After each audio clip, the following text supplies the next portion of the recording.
All right, Charlie, tell them what's on the bar tonight. Tonight, Four Roses. And not just any Four Roses. This is the new Four Roses, single barrel recipes. Wait, didn't we already do this? We did. And we're going to find out, was it a single barrel love affair or can Four Roses follow it up with another banger?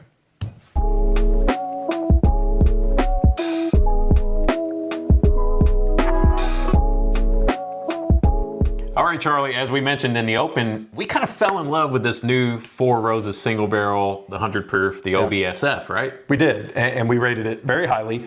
$50 bottle, got really wound up about it, and we've done a lot of bourbon snob videos, as people like to tell us lately, and I thought, let's go back to this bottle that we loved very much.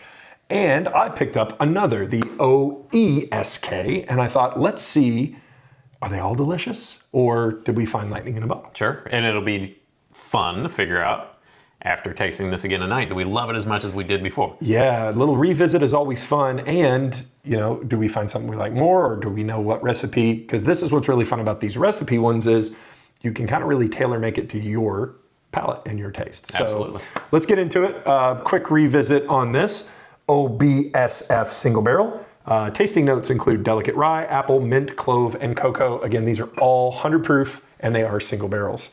You rated this very highly, as I did. And it's funny, since we're looking at the tasting notes on the back of the bottle, all I smell is rye, spice, and apple. 100%. Like, it's so nice. There's some burnt sugar in there. There's that. I even get a little bit of the mint on there. Yeah, there is some like mint. that kind of like very clean peppermint almost. And a little bit, I guess, a little clove. That's one I see that note a lot, but I rarely ever pick up on it. It says cocoa, but I'm not getting any cocoa. I don't get cocoa. Maybe on the palate. Cheers.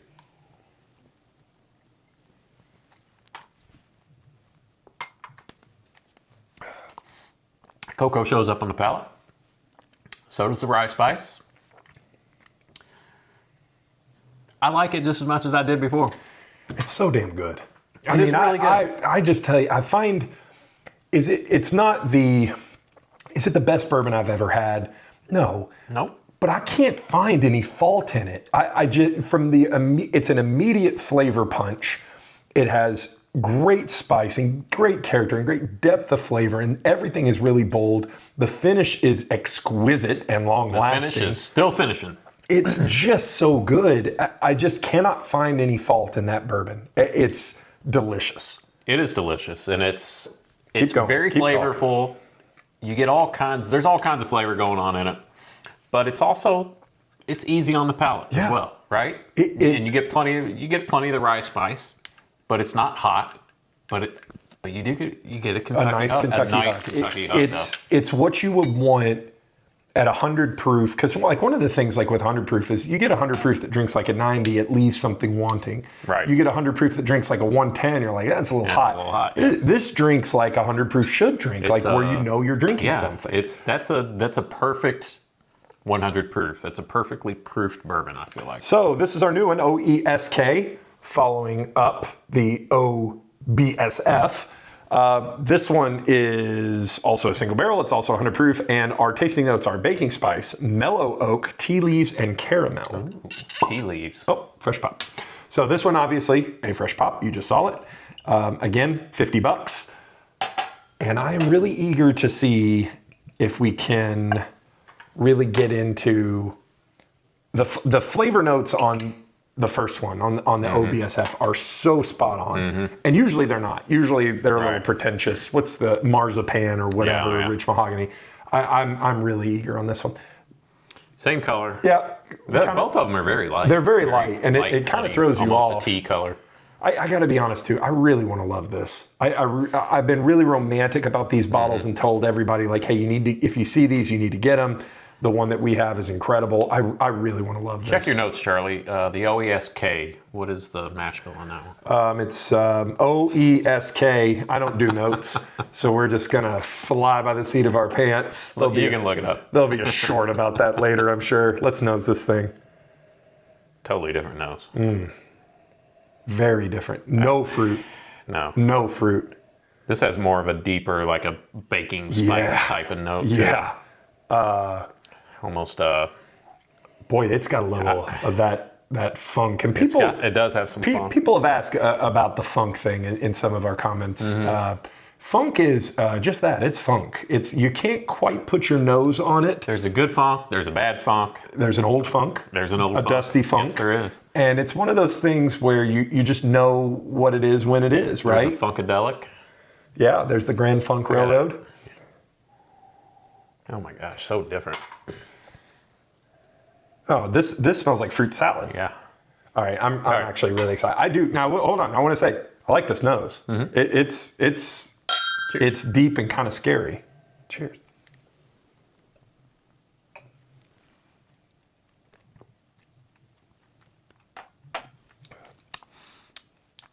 I want you to tell me your very first thing that came to your mind when that hit your mouth. Iced tea. No, but that's a good point. It's like spicy iced tea. First thing that came across to me was just how almost light it felt on the palate, like almost cold. Like these bottles, the liquids in these bottles are the same. I just said iced tea. What else do you? Well, iced is the first word. I'm right there with you, man. Throw me a bone. I was thinking more of the tea when you said iced tea, but the first word was iced. That's why we don't have any viewers. But yeah, it has a really light, refreshing mouthfeel, but a nice, I don't know if I would say bold flavor, but it's just a, oh, man. There's more to me. The most prominent note on this is like a caramel note on the finish. Don't know that I like it as much as the OBSF, but pretty good. We talk a lot about it on the channel, mood bourbon. And what mood are you in? Sweet, spicy. This one is just so different. Like this one has, I'm gonna read the notes again. Baking spice, which you definitely get, and it's all mid-palate and finish, and it just is the entire perimeter of my tongue. Especially on the nose, you get the baking spice. Yeah. Mellow oak. The oak is very mellow. You like that? As opposed to like wild oak. Wild oak. Well, like over oak or soft oak. Like you know, it's mellow. It's my attempt. The tea leaves. Don't leave the humor to more professional. No, tea leaf. It tastes like sweet tea or unsweet iced tea. There's a little bit of that. And I've never gotten that in bourbon. I've heard people say, "Oh, like an iced tea note." I have. This is maybe the first I've ever gotten it. And the caramel it's understated. But you're right. It's all like end of mid palate and finish. This is just a deeper, darker. I love it. And I love how different they are. And I love that they're in the exact same bottle. They're both 100 proof. They're both single barrels. And they both are so different. I gotta go back. Oh, I am too. This is what, and we talked a little bit about this in the episode where we did this one the first time, where we ran in raved. Is I think that bourbon was kind of, the industry and the hobby was kind of missing some of this, of something that is truly collectible, which this is, collect them all, collect all the recipes. And then, but it doesn't break the bank and it's enjoyable and you get to actually drink them. You get to enjoy them and share them with friends and let them have their experience.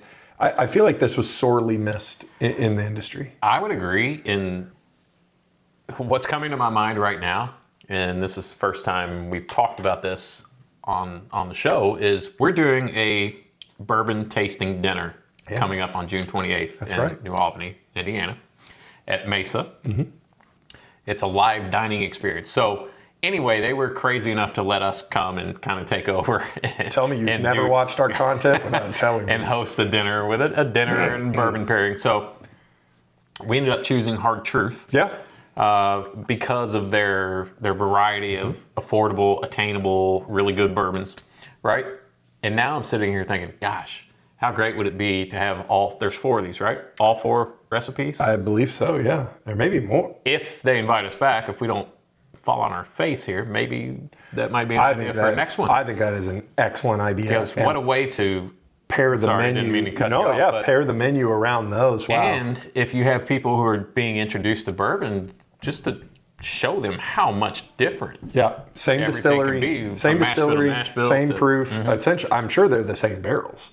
I guess. I enjoy this so much. 4 Roses, knocking it out of the park on this one. If you have picked up one of these new recipe release single barrels, let us know in the comments and which one we should pick up next. Please do. Are we going to rate this one? We rated the first one. I don't remember what I rated that. I think I gave it. I gave it a 9. You gave it like a 9. I went back to this one. I feel like this one is much heavier on your palate than you think it's going to be, because I feel like it destroyed me. Like I went back to this one thinking, oh, I'm going to get some of that light air, and there was none of it. I will still give it this a solid like 8.25, 8.25. Really? I mean, yeah, I can find no fault in it. Like, what's your complaint with it? There's no complaint. I think the only, I'm comparing it to this one, which I really, really love. So maybe there's no complaint at all. I don't know that I would put it in the 8 category. Maybe a high 7, 7.8, which is still a pretty good score. Listen, it's $50. It's relatively readily available. I like the whole package. I don't know. Maybe, you know what? Maybe I'm just giving the Four Roses this really an 8. The whole package an 8. Yeah. But these are a must get. So pick these up. Let us know in the comments once you get them and what your thoughts on them. But I think this is it's been sorely needed. We needed something like this, especially from a distillery, a heritage distillery, one of the pillars of the industry, to do something like that when they didn't have to. No. Like the industry's kind of struggling right now, and everybody's trying to kind of find their footing in this new economy. That was a pretty good move. Yeah, like I think this is awesome. I love it, and hopefully other distilleries follow suit. And what a way to start a collection! If you're out there starting a bourbon collection, dude, get all these selections in your collection. 100%, absolutely. Because not only can you compare these recipes, but you can get just regular old Four Roses small batch and see how those compare and figure out what a great introduction to the Four Roses. And for $200, you can get 4. I'm assuming the other 2 are really good. We're gonna find out. Yeah. I got nothing else. The only thing I'll tell you guys is make sure to like and subscribe here on YouTube for more hard-hitting Four Roses content like this. Yes, please do. Check us out on socials, TikTok, Instagram, So Into Bourbon. And keep those wallets loose. And your bone holes tight. Good night, Four Roses. Peace out. 3, 2, 1, B-roll. All right, Charlie. On the bar tonight is two.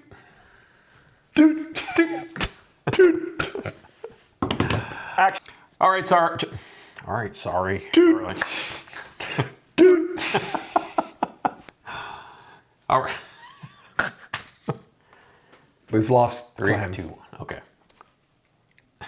Think of the squirrel. You got me going. Think of the squirrel. I didn't do anything, dude. All right, here we go. What's our hook? What are we doing? I hit a family of squirrels in my car today. Awesome. There was like 9 of them. I'm not joking, like literally 9 squirrels in the road, and I slowed down. Like I came around a corner. This isn't like rural Kentucky. Came around a corner going 55. There were like 9 squirrels, and I couldn't like slam on my brakes, but I hit like 7 of them. What were they doing in the road anyway? I felt bad. It was gross. Squirrels, in all honesty, probably deserved it. I still felt bad. What we say in the business, solid as f***. Yeah, boy.